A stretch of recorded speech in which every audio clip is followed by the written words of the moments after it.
Nah, setelah itu kalian akan diberi kertas. Misalnya begini nih. Kertas ini akan dibagikan pada kalian. Paham ya? Oke, sekarang 1, 2, 3. Kelompok 1 di sini.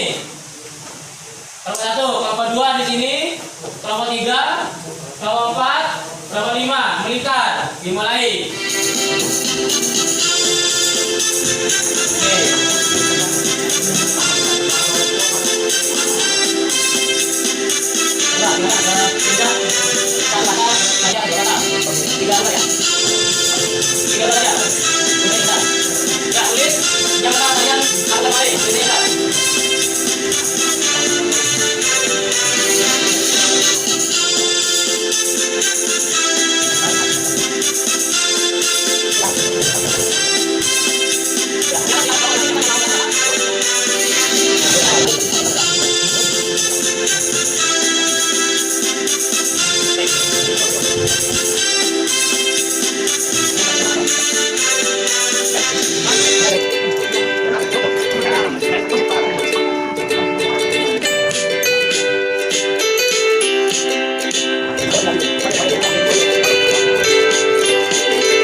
Jadi saya di sini akan menjelaskan tentang nama yang ditugaskan oleh Ustadz Hendra yang ditugaskan kepada kelompok 1.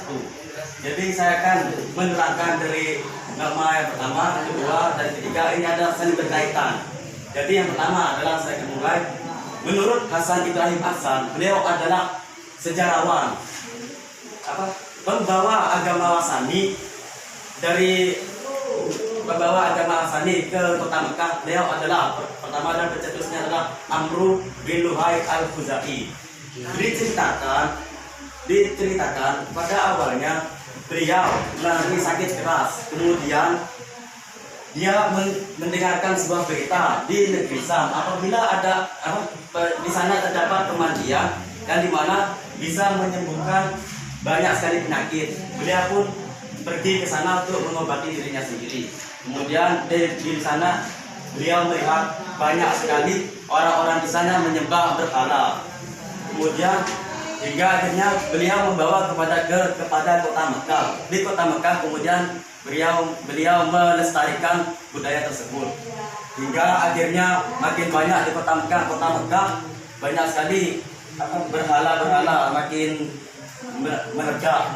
Nah, kemudian pada tahun 12 Rabiul Awal lahirlah utusan Allah, Nabi Muhammad SAW. Nabi Muhammad SAW, beliau adalah Nabi utusan Allah,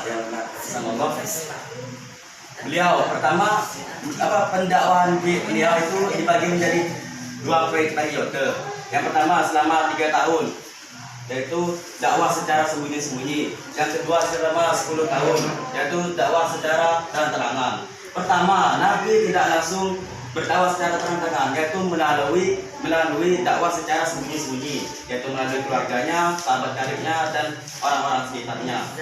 Nah, orang yang pertama mempercayai dan masuk Islam adalah yang dinamakan namanya As-Sabiqunal Awwalun. Beliau ada 4. Pertama, Sayyidah Khadijah, beliau adalah istri Nabi.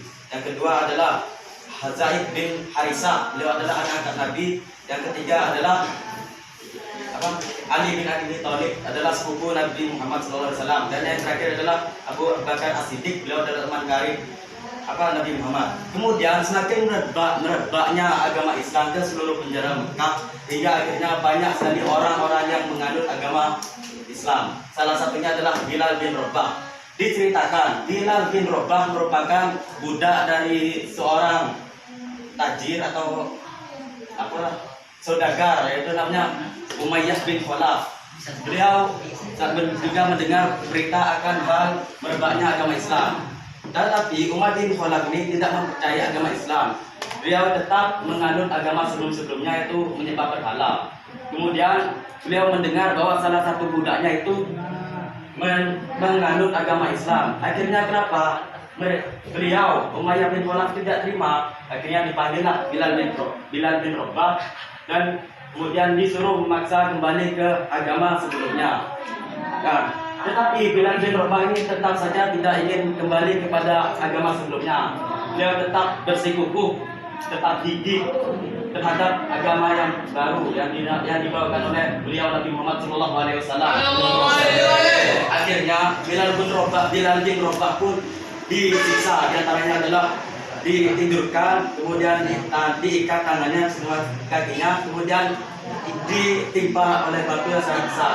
Tapi tetap Bilal bin Rabah tetap menganut agama Islam. Kemudian didengarlah oleh sahabat Nabi. Kemudian Bilal bin Rabah ini dibebaskan hingga akhirnya beliau menjadi masyhur namanya karena menjadi muadzin pertama di kota Madinah. Berbicara tentang waktu itu pasti ada strategi yang dimana untuk menyebarkan dakwah Islam kepada penjuru dunia. Yaitu siapa lagi kalau tidak Nabi Muhammad yang akan mendakwakan Islamnya kepada seluruh dunia. Di dalam dunia diutuslah seorang rasul yang bernama Nabi Muhammad SAW yang muslim, yaitu yang tujuannya untuk menyebarkan agama Islam kepada penjuru dunia. Begitu. Lalu Nabi Muhammad SAW telah diutus akan membentuk sebuah strategi, yaitu cara bagaimana supaya Islam bisa terkenal di bawah di